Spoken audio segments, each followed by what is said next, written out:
Friends, we are recording, so if you will, mark that okay.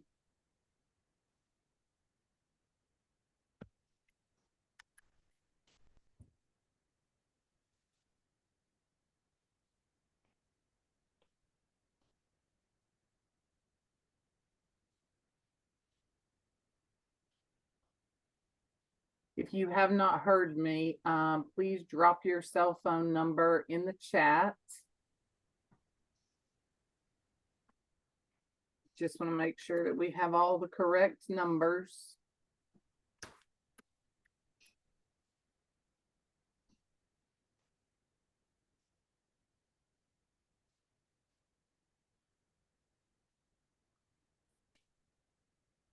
Thank you, Barbara.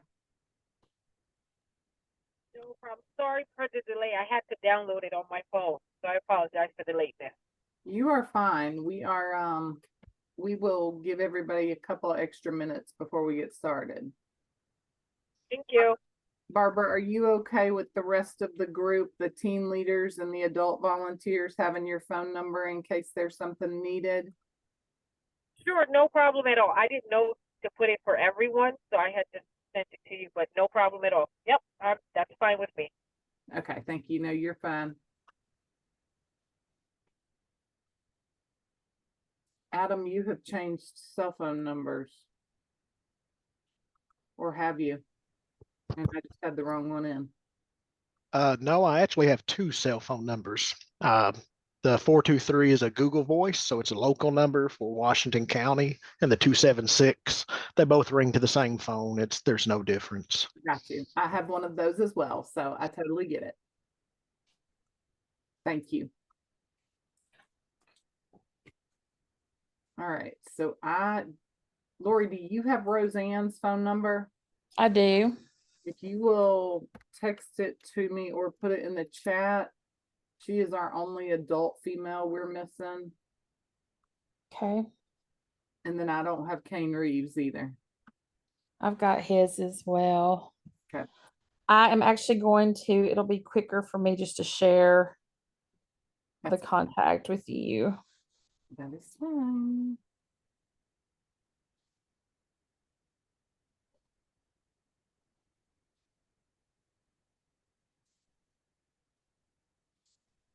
All right, there's Roseanne's. Thank you. Yes, ma'am.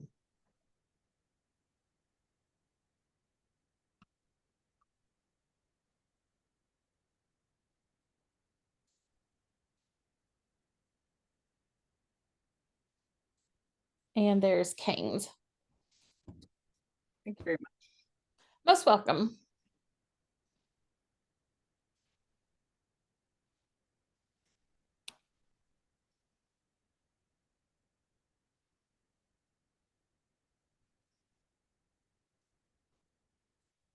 All right, we are missing Brett Wallace.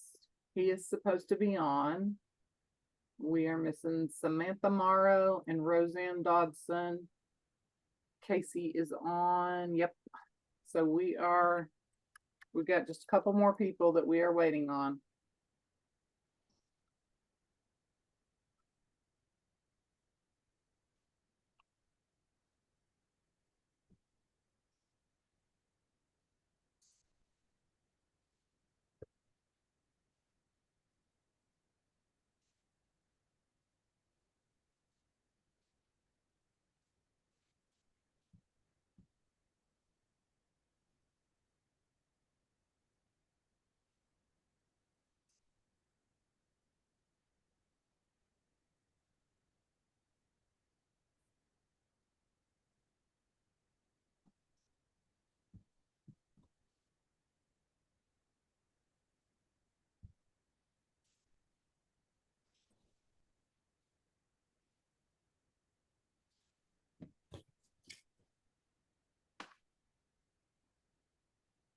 Well, it is 7 minutes past 6:30. So in the sake of time, I would say, Lori, let's just jump on in and get started. Sounds great. Thank you, Miss Lynn. Friends, good evening. And thank you all for joining us for this presentation First, thank you for volunteering to help us out with Tennessee 4-H Electric Camp. It is a all hands on deck kind of activity. And hopefully that after we get through this training tonight, you're going to feel a little bit more confident about coming in and a clearer understanding of what your responsibilities are at Electric Camp. So let's get started. We're going to look at 5 different areas today. First of all is the structure and the overview of what Electric Camp is about. Some of you may have attended before, some of you may have attended as a participant, and some of you all, this is a brand new event. And so I think by explaining the structure, it helps to give kind of an understanding and clarity as to how this is all going to roll. We'll do a deep dive into the schedule of events, where you're supposed to be and when. And then number 3 is the wheels on the bus. And this is to talk about how we are going to bus our 4-H campers over to the main event, which is their Wednesday evening activity. We'll look at the details that I'll be putting into the notebooks that you will receive on Tuesday upon arrival that will have everything that you need in order to execute electric camps. And then our agents will be dismissed at that time, but our adult volunteers and team leaders will need you to stay back for just a few more moments while Miss Lynn goes over some information about behavioral management. So we're going to go ahead and get started. Electric Camp is a little bit different from some of the other camps that we do. It's all very learning center focused, and there are 6 learning centers for this particular camps. That list is included on the PowerPoint in front of you. I apologize for the misspelling of the word robotics. Sometimes my finger and brain go at 2 completely different speeds.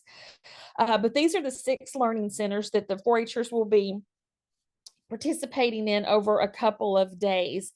So because there are 6 learning centers, we have found it easier to divide our 209 participants that are coming to this camp into 6 groups. And so this is kind of what the group structure or the team structure looks like.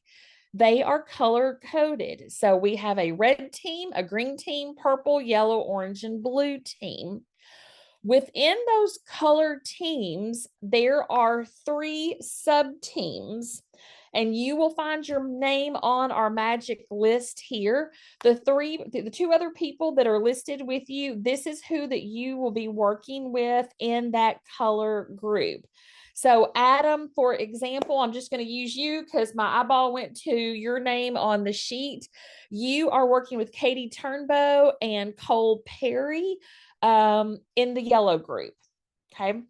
Barbara, you're going to be working with Tim and Tage in the orange group.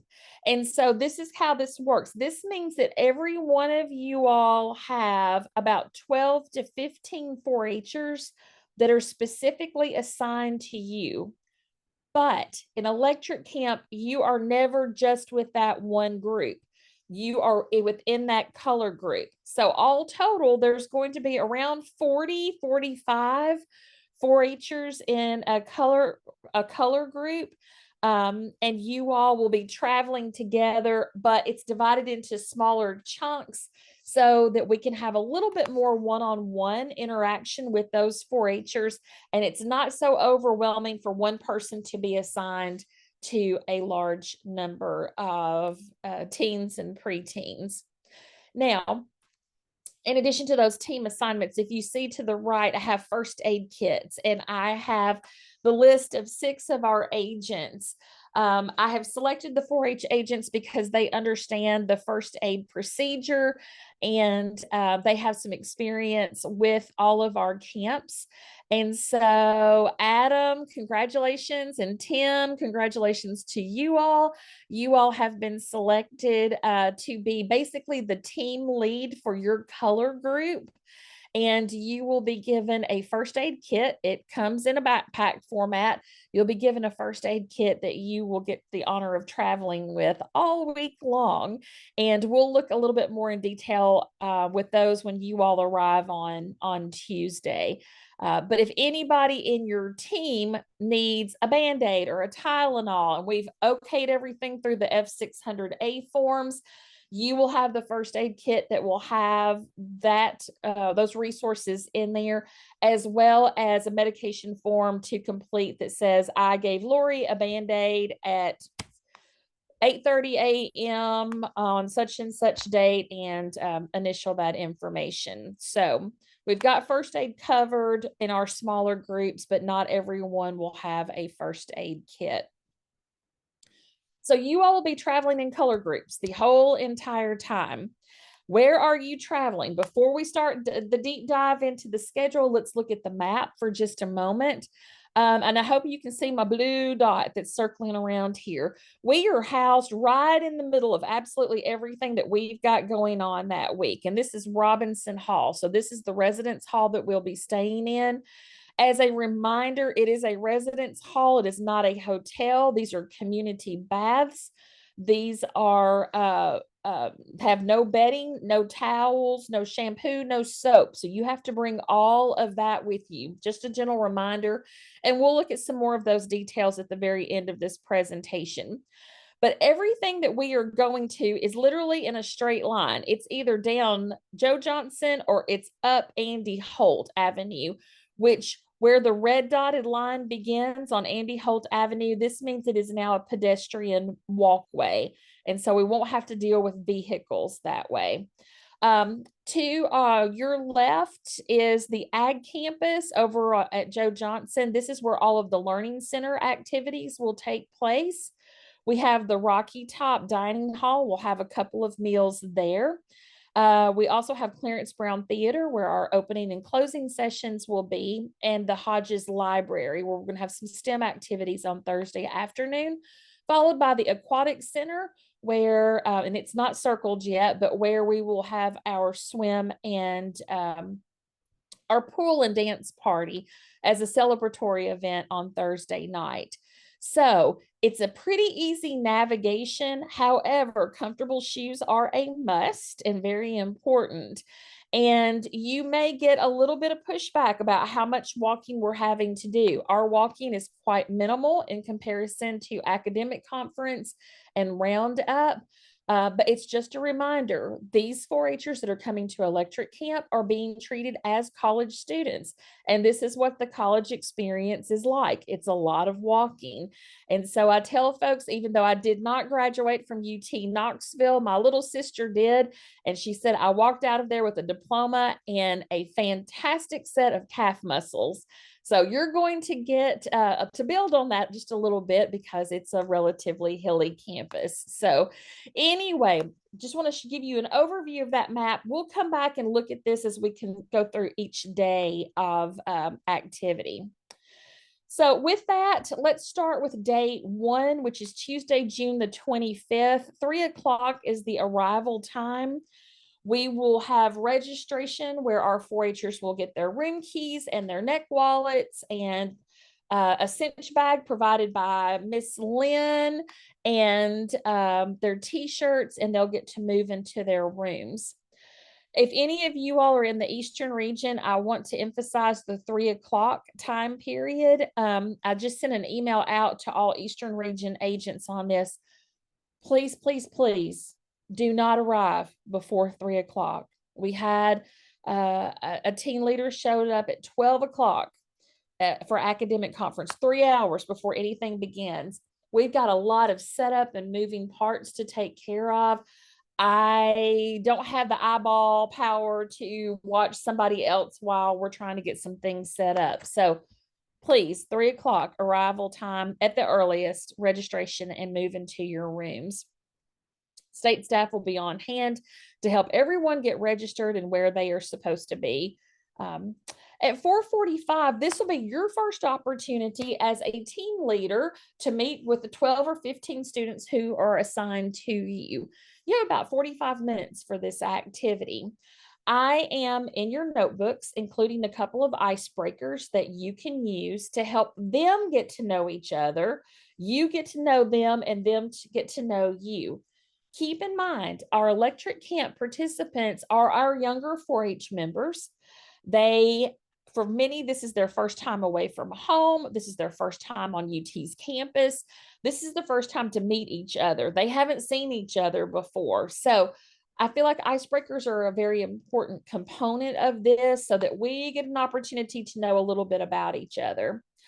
The 2 icebreakers that are included in your notebook, one is a get to know you bingo game. The second one is a this or that game. You'll need pens and pencils for the bingo game, so those are included in the notebooks for you. You do not have to use those icebreakers though. If you have another icebreaker that you just absolutely love and you want to bring it along, by all means. I'm just trying to provide an option in case you didn't have anything else. So the instructions will be included with that, and those will be in your notebook. So when you pick up your notebook, you'll be ready to rock and roll. By 5:30, we will be over at the cafeteria for our dinner meal, and we'll have about an hour to eat there before we need to move to Clarence Brown Theater for the opening assembly. Please note that this schedule does not have the locations on it just yet. Those are being added as we speak. So I'll go back and show you on the map where all of this is taking place.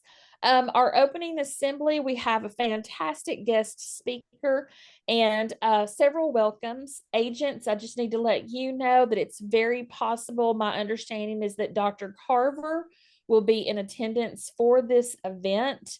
So just be on your P's and Q's. He may be there. Jamie Harris will be there as well as Dr. Mike Busher-Mole, who is coordinating the educational content side of this camp.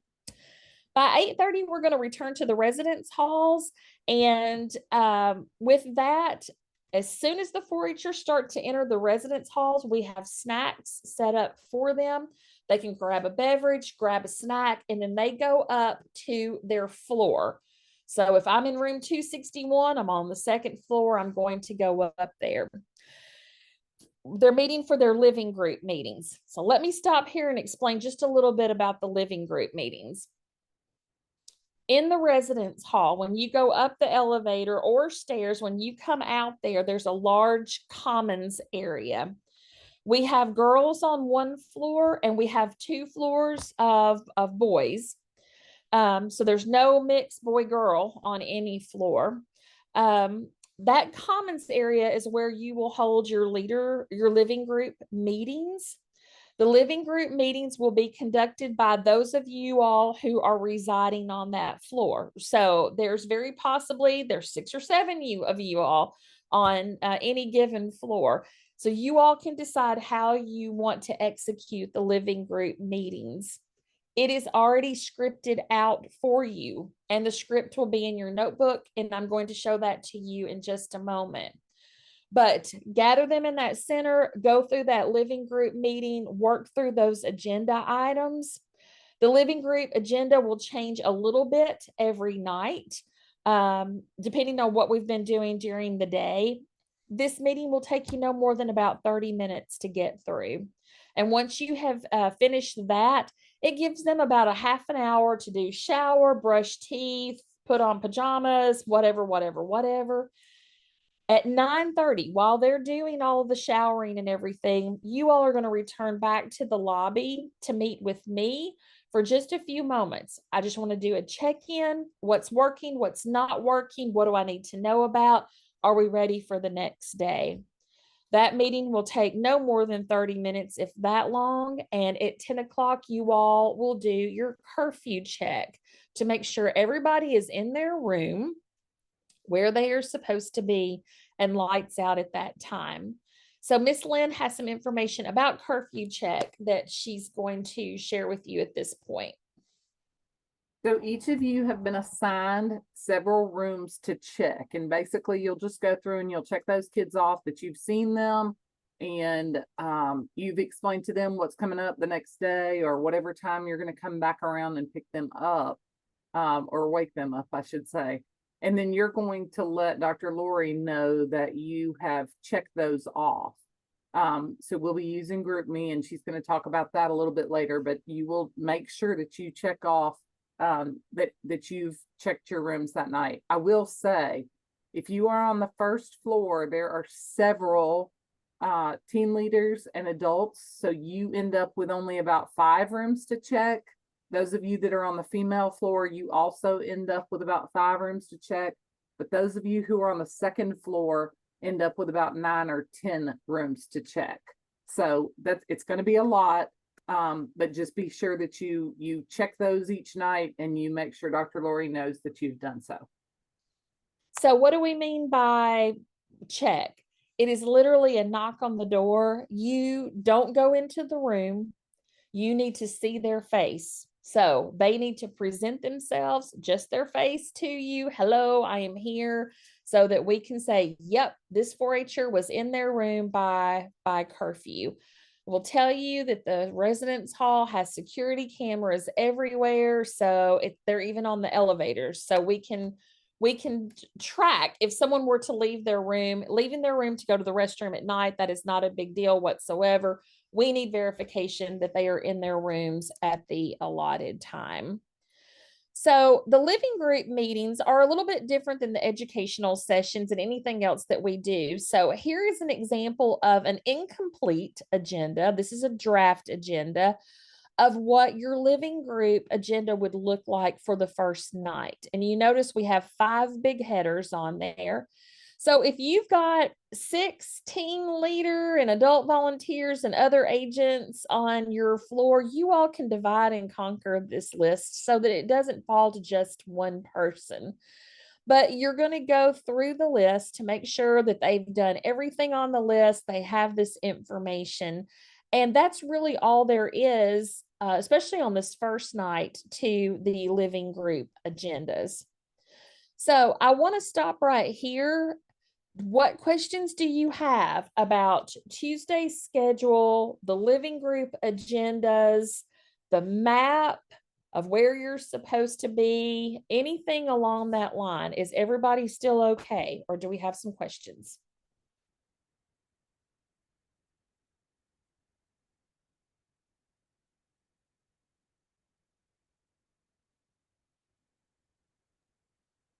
Looks like we're doing good. All right.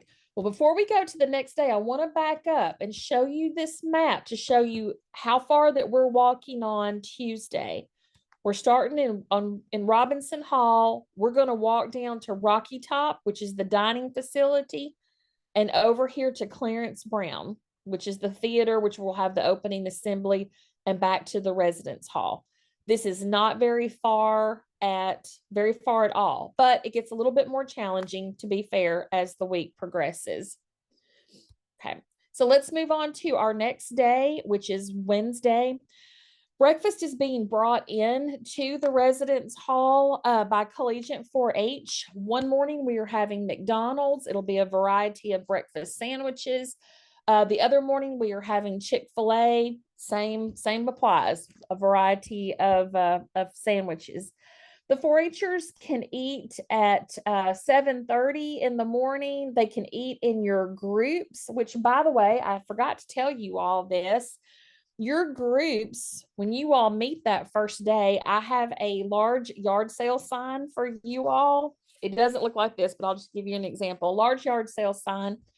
It will have your color block and your team number on there. So let me back up for just a second and make sure we've got this.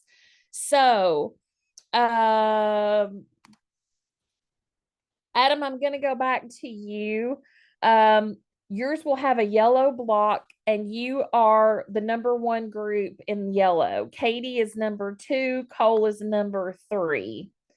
Tanner, you're number 3 in the blue group, for example. Casey, you're number 3 in the green group.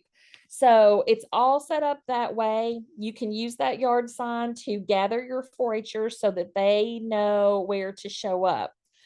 On their name tags, they have a colored dot with a number that corresponds to your sign so that we can find each other and keep up with each other. So you'll use that sign again, have them come back to the same location that you met them on Tuesday, get their breakfast. They can sit there and eat their breakfast, or they can walk. Whoops. Or they can walk as you all head over to the ag campus to the learning centers. But it's basically eating en route. You all will need to leave by 7:45 in order to make your 8 o'clock learning center time. The learning centers are about 4 hours total each day.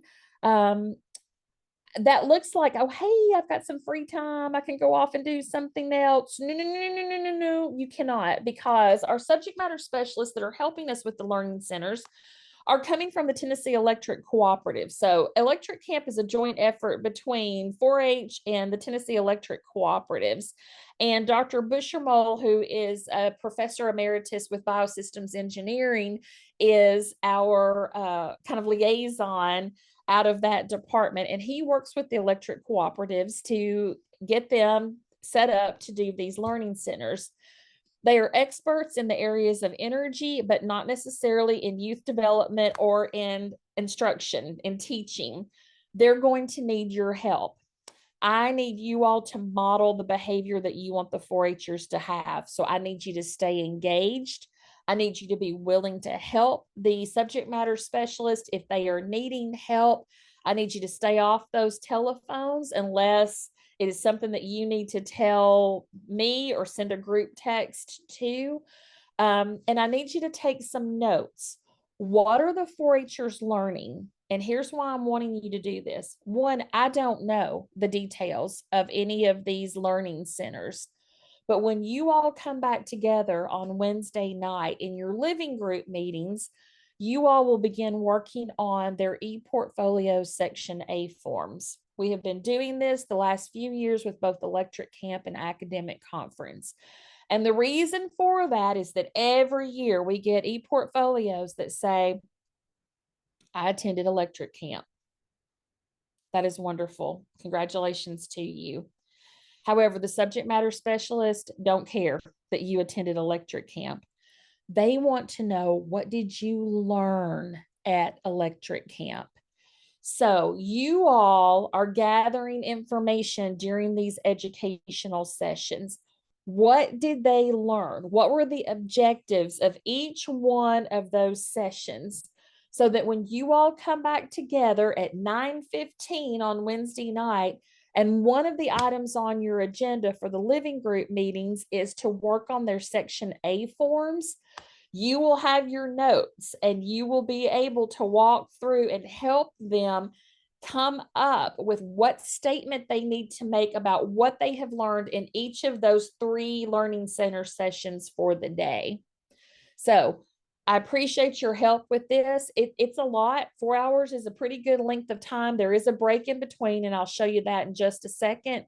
But it's going to be really important so that they can go back with this information to share with their agent, and they've got an ePortfolio started or something that they can add to.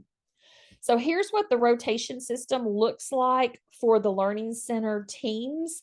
Again, you're traveling in your color groups. Each Learning Center session is about 1 hour in length, give or take. Please note the locations are included in that under, they're italicized under the name of the session. And note between 10:35 and 10:50 is a break. It is very important during this break that you get them into a cool location, cool them down, get them some water. They have been asked and begged to please bring water bottles to this event so that they can stay hydrated. It got really hot last week at Academic Conference, and we had a few that were dropping like flies because they were not staying hydrated enough. Cannot emphasize that. So that 15 minutes should be used to cool them down and get them hydrated back up, even if it's not hot or they're not hot, even if it's raining, they need to stay hydrated. And so these are what your sessions will look like on the first day. After your sessions are over, you'll have lunch on the ag campus provided by the Knox County 4-H volunteers. And you have about 45 minutes for that before you'll head over to the Brim Animal Science arena for another Energy Conservation Learning Center. I do not know the content of that particular activity, but it will be fun for about an hour. And then at 2 o'clock, you all will return back to your residence hall. We're going to take a little break for about an hour, from about 2:15 to 3:15. Everybody is going to their rooms. We're going to cool down. We are going to rest and relax. And here's why. Some of the information that we have been getting on through the super registration database is that some 4-Hers are needing quiet time. They need to unplug from all of the chaos and get into a calm, quiet kind of spot. Hey, you know what? I do too. Lynn does too. Everybody needs just a moment to regroup. So we're going to take an hour on Wednesday afternoon before we go to all the hustle and bustle and fun of main event. And we're going to be quiet in our rooms. You can sleep, you can change clothes, whatever it is that you need to do. At 3:15, we will board the buses for main event, and we'll talk about what that looks like in a little bit. Dinner will be served at main event. We have their cards, we have their wristbands, so they can do all of the arcade activities, the ropes course, the laser tag, the bowling, whatever it is that they want to do. And then about 8:45, we will board the buses to return back to Robinson Hall. When they deboard the bus, they're going to walk through the lobby, grab a snack, grab a drink, and go back to their living group meetings in those center commons areas to meet with you all for about a half an hour. And that's when you will go over some of the things that were on the previous agenda, the schedule for the next day, and we're going to work on those Section A forms. At 10:15, or well, excuse me, at 9:45, you all will come downstairs while they're showering and getting ready for bed. We'll meet briefly once again, and then at 10:15, you'll do your curfew check, and it's lights out once again. Thursday is basically a rinse and repeat day. We're going to do the same thing over again. The only differences is that lunch is a little bit later. My understanding is that it takes a little bit longer on finishing up the extension cords that they get to bring home with them. So we'll have lunch in the cafeteria for about an hour, and then we walk to the library for the UT Library STEM activities. This group we have worked with for 4-H Roundup. They have some very cool activities planned, including virtual reality goggles, some coding activities, and things along that line. And they're going to work with us in our color group. So we're good to go with that. You'll be there for about 2.5 hours, and then we'll walk over to Clarence Brown for a pizza party in our concluding program. And at 6:45, we'll return to the residence hall. We're going to take another quiet break for about an hour in the residence hall. They can rest, change clothes, and get ready for the pool party and dance. They can start packing. They just need to be in their room and quiet for just a little while so that we can decompress before once again we get into all of the fun and movement. At 8 o'clock, we'll walk across the street to the Aquatic Center for a pool and dance party. And then at 10 o'clock, we're back in the residence hall where once again, they will pick up a snack and a drink on their way to their living group meetings. And you'll have them not even for 30 minutes this time. I suspect it will be much, much shorter. This will be working on the Section A form and how to check out on Friday morning. This will give them a little time to shower and pack. We'll meet briefly at 10:30 to double check everything, and then you'll do your curfew checks at 11 o'clock, and lights out are at that time. This is what your learning center schedule rotation looks like on this day. So once again, we have a break at the exact same time. Our times are the same, but your content is going to be a little bit different. So where you did electrical safety the first day, you may be doing extension cords. The bottom line is that all groups will rotate through all 6 of those learning centers before electric camp ends.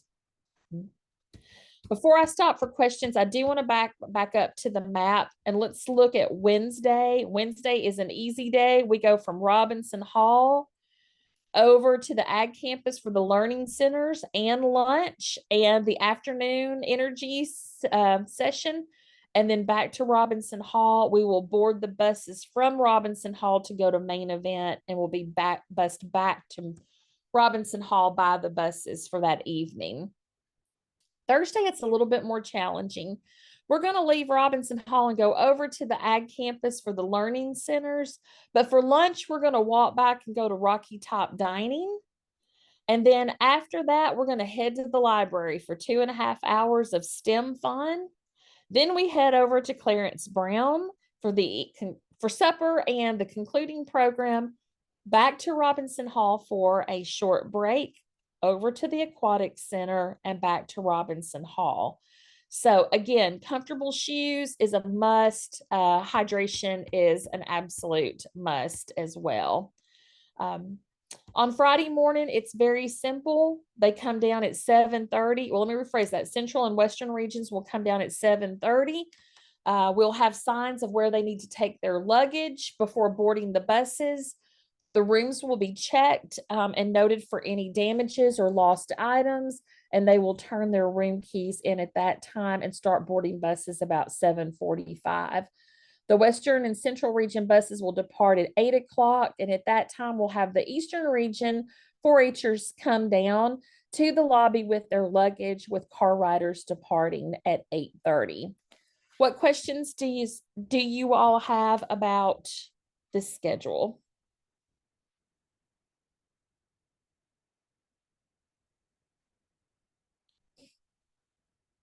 Again, all of this information will be in your notebook. So you'll have a copy of the schedule and the map and everything of everywhere that you are supposed to be.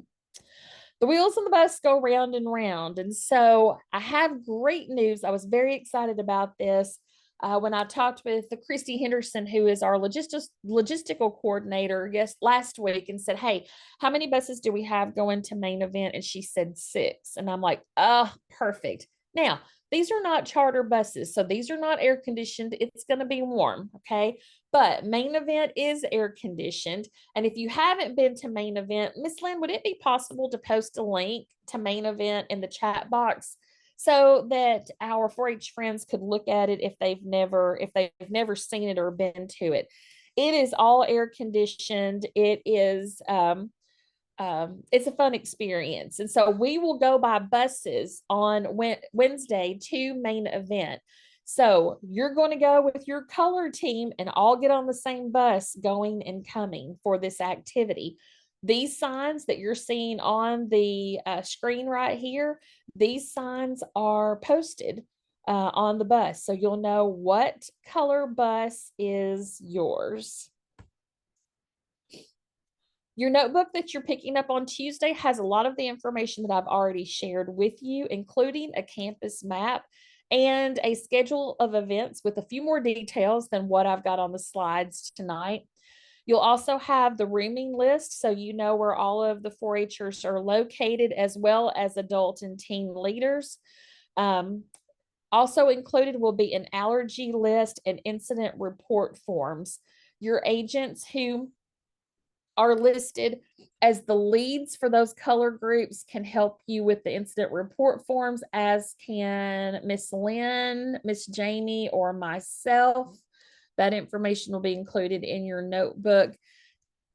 You all need to go ahead and be prepared, though, that most of the 4-Hers, most color groups are going to have multiple allergies listed in there. So you just need to know that, and not all of them are food allergies. Some of them are things that we'll probably never run into, like penicillin, but nevertheless, it's an allergy and we take it seriously, and it is included on the allergy list.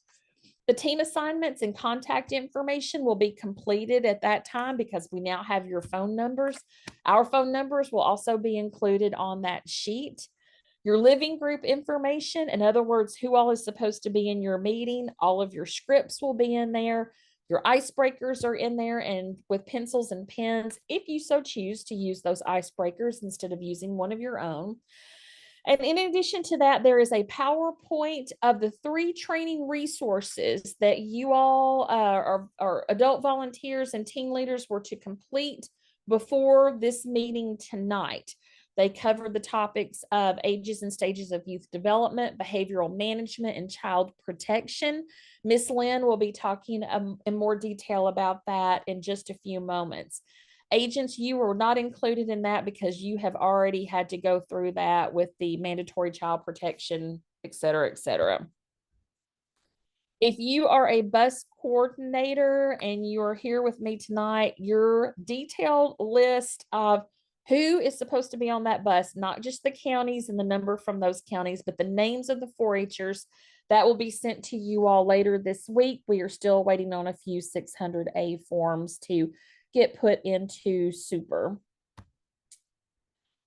Miss Lynn mentioned this at the very beginning. This is how we're going to stay connected. This is an app that you can download free on your phone. It does not matter if you are Android or iPhone. It works on both systems.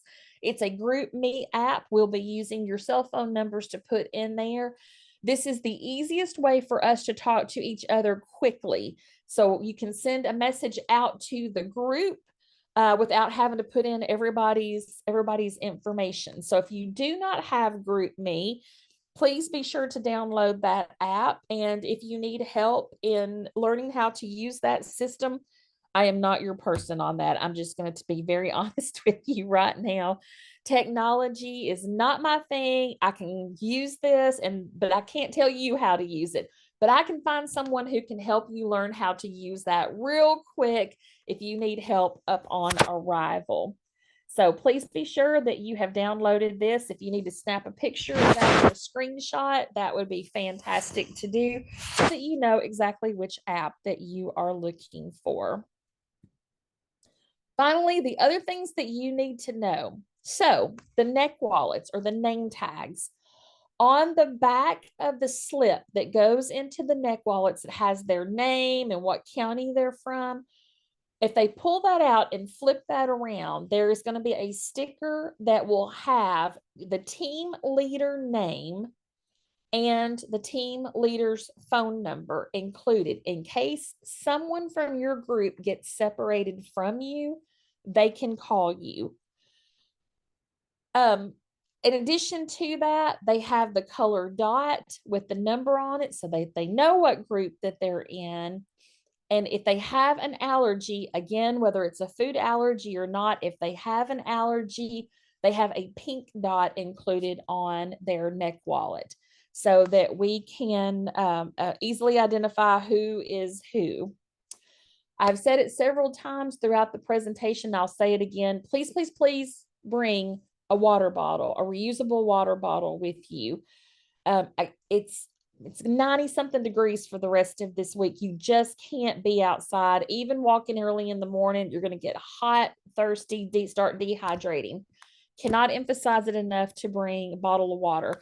We will have water products. We just can't seem to keep enough with this group. We make multiple runs to Sam's every day buying bottles of water for this event. So if you can bring a water bottle with you, that will be great. And bring a reusable coffee cup, mug, travel container, something, because I do have a Keurig that I bring to this event. We have some regular coffees like Dunkin' Donuts kind of coffees, and we'll have some creamers. If you have a specific coffee preference, you will need to bring your own pods for that, but that is my consolation prize.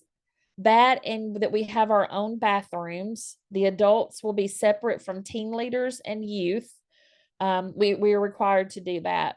The adults will have their own bathrooms. Team leaders, I'm sorry, but you're still underage, so you will have to use the same bathroom as our campers do. But the Keurig is my consolation prize, and the adults having their own bathroom. Again, it's a community bathroom because you all have a roommate, and I'm very sorry about that. But we had a wonderful thing happen this year. And the wonderful thing is that we've increased our numbers for electric camp by over 60 participants from last year. Had we known that that was going to happen, we might have been able to make some additional accommodations. We have attempted to get another residence hall or another floor so that we can spread some folks out, and we have been told a big no on that. So you have a roommate, I have a roommate, everyone has a roommate for this event. But the good news is we're only in our rooms just to sleep for a few hours. So take it with a grain of salt. So I'm going to stop here. Questions, concerns, ideas, suggestions, comments, or angry outbursts that you are feeling about this event. And if not, how about some jazz hands? Okay. What do we got, Miss Lynn? Nothing so far. I have one question. Wonderful. Dress code for adults. Yes, it's casual for us as well. And by casual, Tim, I mean appropriate casual. So we're not wearing our shorty shorts or slang t-shirts or anything along that line, but we will be in jeans, khakis, shorts, t-shirts, polos, and it's hot, anything like that. T-shirts, flip-flops are fine unless you're going over to the learning centers, and they would really prefer that you wear closed-toed shoes because of the stuff that they're handling. But yeah, so casual is good. And we've not had this come up, but for those of you that do not spend the night away often, I would really encourage you to bring a set of shower shoes. Those are not your regular everyday flip-flops. Bring a pair of 98-cent Walmart or Dollar Tree flip-flops that you can wear in the shower, just in case there's an old, ugly athlete's foot fungus that's lying around that shower that you do not want to bring home. Lynn, I could have gone all night without that, but I appreciate the warning. Oh, that's a good point. So I'm like, let's not go there. We'll talk about the feet fungus. That's fine. Yes. So Tim, that was a great question. Thank you very much. What other questions do you all have? This is Barbara. I have a question in regards to the transportation. Yes, ma'am. I'm coming from Perry County. Am I able to drive myself, or do I have to ride on the bus? And if so, do you ladies know what particular time the bus would be by the interstate? So Barbara, I was told by Hope that you all were planning to drive. So I have a parking pass for you and can show you where the parking lot is. I do not have you on the bus, and I am hoping that you're still planning to drive because that bus is completely full. Yep, no, that is perfect. Okay. Hope did ask that with the meeting to ask you ladies which way to go, because I know I was watching one of the YouTube videos that you ladies had on the electric, and I'm not trying to get a ticket while there. Oh, yeah, no, yeah. Well, here's what happens, and here's why we say that. The Eastern region folks have to drive in. And so, Adam, we'll have a parking pass for you, of course, but I have to count out the number of parking passes because they are ridiculously expensive. I think we spent like $400 on parking passes last week alone for academic conference. And the parking is extremely limited. It is far away and not easy to get to. But sometimes when the Eastern region parents come in and drop off their 4-Hers, they want to park and come in with the 4-Her with the luggage and go to their room. We don't allow that for security purposes. And then they'll ask for a parking pass, and then they get mad because they get a ticket. And it's like, the second you park and you don't have the right tag in your car, they're coming after you. You can just guarantee it. And so we'll have a parking pass for you so that you can be safe from the parking people. But yes, they're very busy this summer. Then I was also seeing that the bus arrive at 3 o'clock. if I get there 3:15, like I'm not trying to be like in the commotion and be more part of the commotion. Is there a particular time that I should be there? Like no later than, Well, you need to be there in time to, if you can get there by 3:30 at okay, the latest, that gives you time to get unloaded. okay, What I would recommend, and the same goes for you, Adam, if you all will arrive around 3 and 3. you drive up where the car riders are being dropped off, we'll have your parking passes there. So you don't have to get out of your car, come to the residence hall and get the parking pass and go back. So Okay, just great. follow the signs for the car riders, and then we can give you a parking pass and instructions from there as to where to park. Thank you. You can also dump your luggage if you trust us to watch it for a few minutes. We're fairly trustworthy. We are not interested in picking up anybody else's luggage. I'll just assure you on that. I'm always begging somebody, please take mine. I don't want to even see it anymore. So we'll be happy to watch your luggage for you while you go park. Any other questions? All right, friends. So Tim, Adam, oh, hey, Brett is on. Hey, Brett, good to see you. You all are free to go and do whatever it is that you are doing this evening. But I'm going to ask everybody else to stay with us because Lynn is going to cover some information in behavioral management. For those of you all, Cole and Brett, I believe, just joined us. We are recording this session so we can send you the recording since you've missed the majority of the presentation of what's going on and when. So we'll be sure to get that to you all. Thank you guys again for joining us tonight. And if the rest of you all will hang back with us for just a moment, Miss Lynn is going to take it over from here. Thank you, ladies. Thanks, Tim. We'll see you next week. All right. All right, friends. I am going to switch and we Cole, it's okay. It was 6:30 Eastern. Not a problem. Okay, I do have to turn off the forget. Fine, Cole, I'll email it out to you. It's all good. All right, friends, we are going to go through CAMP behavior management, and we're going to do this fairly quickly because a lot of this is stuff that you have probably heard before. However, I do want to make sure that we are all on the same page when it comes to working with our 4-H members. So, this training is designed to provide you with some communication techniques that allow for a great camp experience. Sometimes the reactions to camp behavior make the difference if a child returns to camp, and we want to make sure that they are all positive experiences the week that we are at Electric Camp. I will tell you guys, it is hard, but sometimes you are going to have to say no. There's an expectation that you enforce camp guidelines as well as limit the regarding behavior. It is also important that you remember that your purpose there is to supervise the participants, educate them about consequences of injury-prone behavior, and enforce those guidelines and regulations. I will say to you all day long, every day, that the most important thing that we do at 4-H camp is keep the 4-H members safe. Outside of that, a close second is fun, but safety is most important. They have got to be safe in order to turn around and go home. So the decisions that you make and the actions you take may make the difference between a camper getting hurt or having a great experience. We did have one situation last week at academic conference where someone was hurt.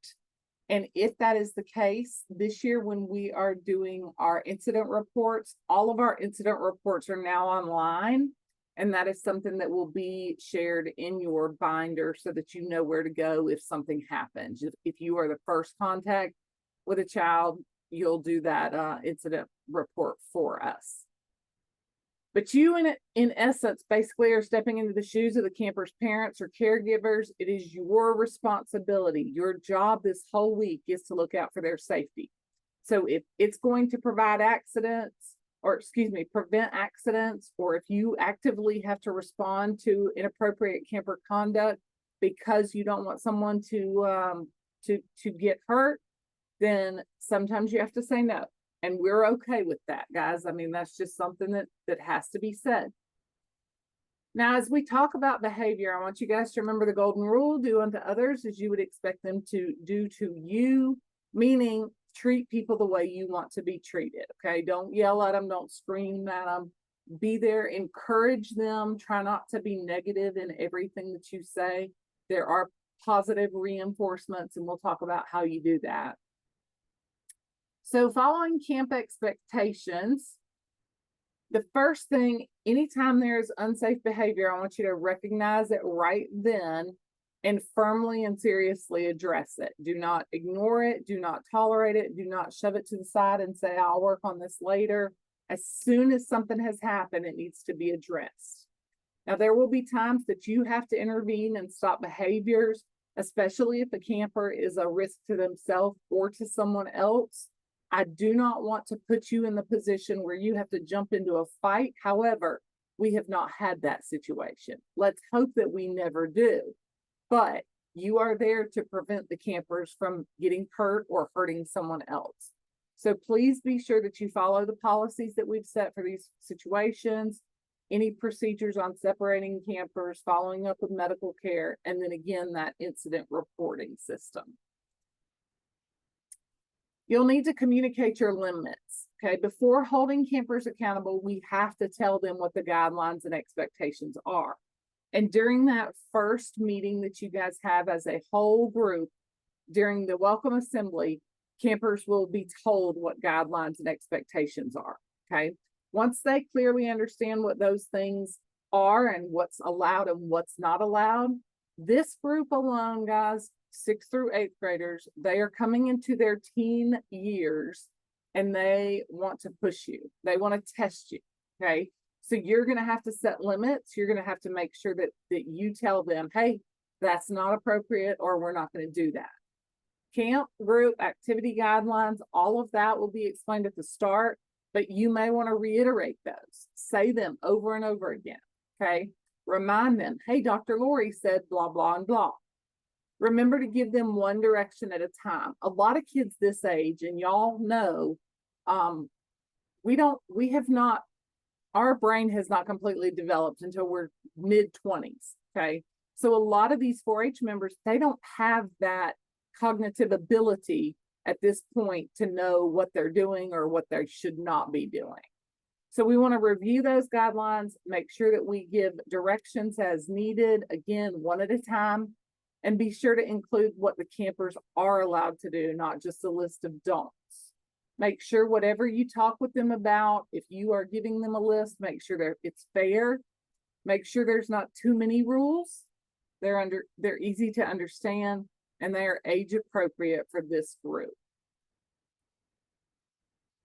It's important that you enforce these limits. Now, enforcing limits with campers can be challenging. You don't want to come across as mean or negative. You don't want to upset anyone or disappoint anyone. You also don't want parents to come back later and say, you know, my child said this. Do not worry about those things, because in the moment, safety is our first priority. Yes, we want to make them happy, but at the same time, they must be safe. So it's important to conquer fears about correcting camper behavior, because hesitation can have consequences. Failing to correct a problem when it happens is going to send a message to your 4-H members that guidelines aren't serious. We can just not worry about those. So make sure that you address anything that's going on or anything that has the ability to transform into a safety risk. Any perception that a behavior is okay that you have not corrected is going to lose your credibility with 4-H members. So be careful about cutting them slack. Make sure that you tell them up front what you expect and then follow up on that. Do not succumb to their little pressures on you, because they will try, but you just need to understand, tell them no. Okay. No is the best thing that you can do. Addressing camper conduct does not have to be negative or stressful. Okay. This can be a positive situation. You can just say, hey, I'm trying to keep you safe. Please don't do that again. Correction should be in a caring effort, so it's taken that way by your campers. Be sure that any disciplinary procedures that you use are fair, age appropriate, consistent, and administered in an understanding manner. When I say that, guys, if a child is talking when a specialist is presenting, please don't respond with, okay, fine, you're going to clean the bathrooms with your toothbrush this afternoon. Okay. No, let's just say, hey, we've got to stop that. We need to listen. We need to pay attention, especially if they're tools or electric, anything that could get us hurt. Maintain an emotionally neutral stance if you're giving instructions or consequences to a disruptive child. Be sure that you pull them aside and do that, because this age group gets very embarrassed. So don't use a threatening tone of voice, but say what you mean in a caring tone. Avoid lecturing or embarrassing them. Stress that the behavior, not the camper's personality, is the problem. We never say something like, oh my gosh, you're awful. Okay. However, the way that you are behaving right now is not ideal. So we need to stop that. Wait until the camper is calm and rational to discuss the behavior or incident that they have attributed to whatever they're doing. I will say, when we say that, to deal with it immediately. You know, if you've got a child who goes into a rage, you just basically need to get them to calm down. We typically don't have that problem, y'all. But if you have a child who goes into that, we need to get them to calm down. And then once they are rational, then we will deal with the incident. Give them a chance to explain. They may have a good reason for what they did. And we want to give them the benefit of the doubt. Also give them the opportunity to repair their mistakes. If they've done something wrong, they need to apologize to the person, and hopefully that will correct some of it. And then remember that some of the behaviors you are experiencing with these children are simply due to that developmental age or that stage that they are in. So keep that in mind. Try to focus on the behavior that you want. There are numerous alternatives to not doing something, but there's only one course of action when told specifically what to do. So try to use that positive and that intentional language where you are directing campers in a positive way. For example, instead of yelling, don't run, say, walk, please. To be intentional with your wording, provide the option steering campers in the right direction. Keep your hands to yourself, please, instead of don't touch anyone, or leave that rock over there on the pile.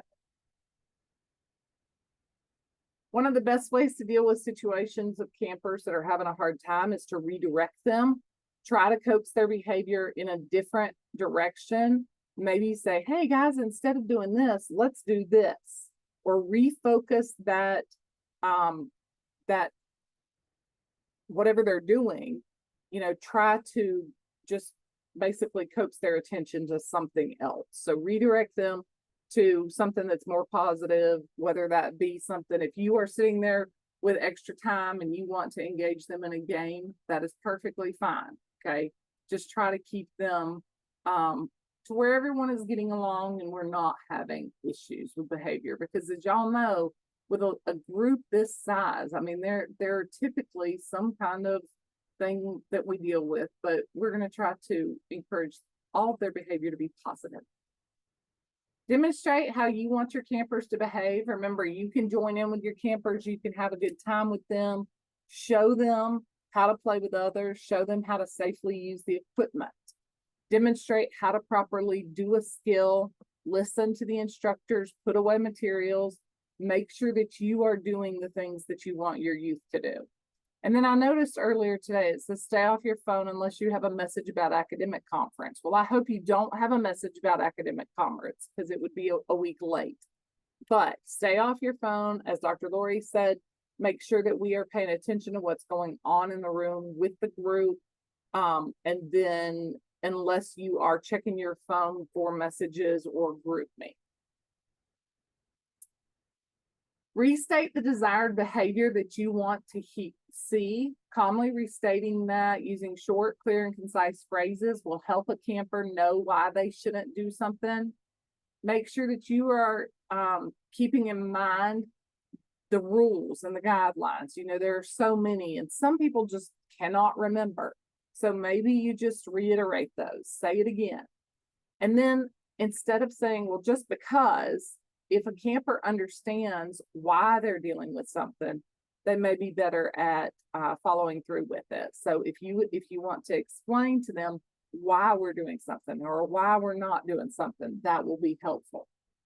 And any conversation may present the opportunity to help a camper identify acceptable alternatives to the way that they are acting.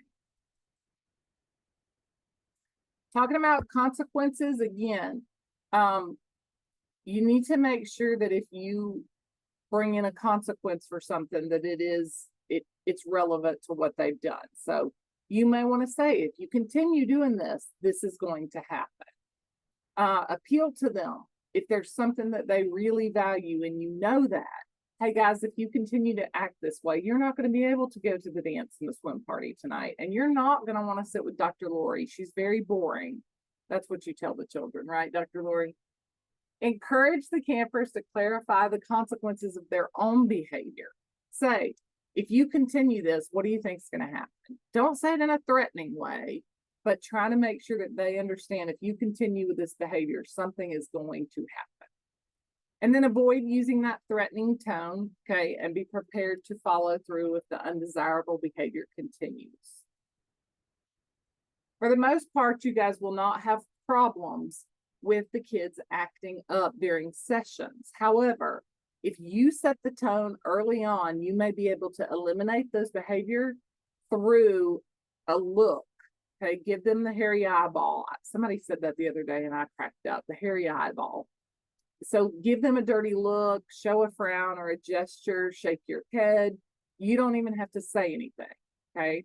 You can be playful. You can encourage desired behaviors by making them into fun things, but just make sure that you are physically present, because you need to be in close proximity to where the youth are so you can easily and continuously observe what is happening.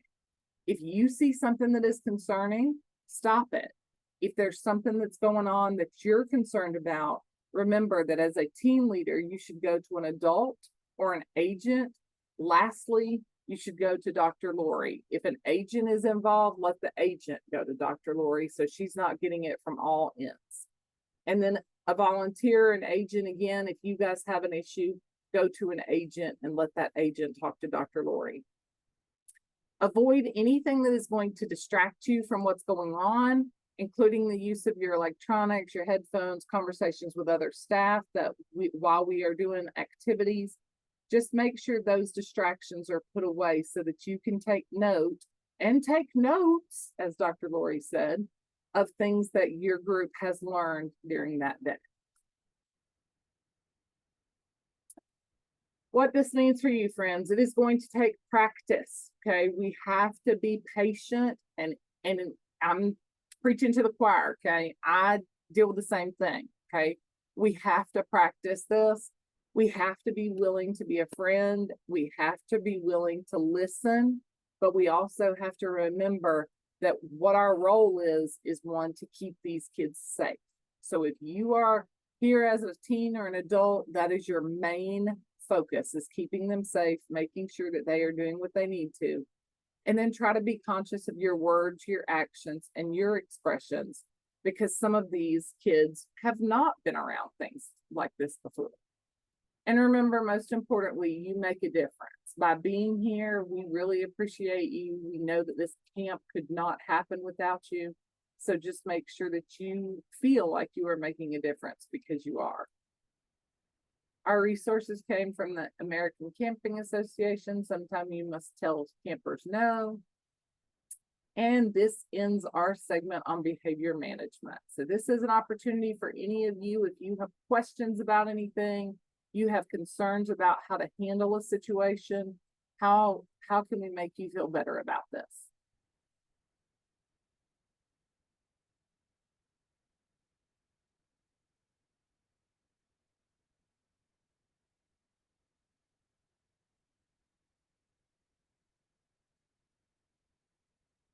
I feel like you all feel very confident because I'm not hearing anybody speak up and there's nothing in the chat.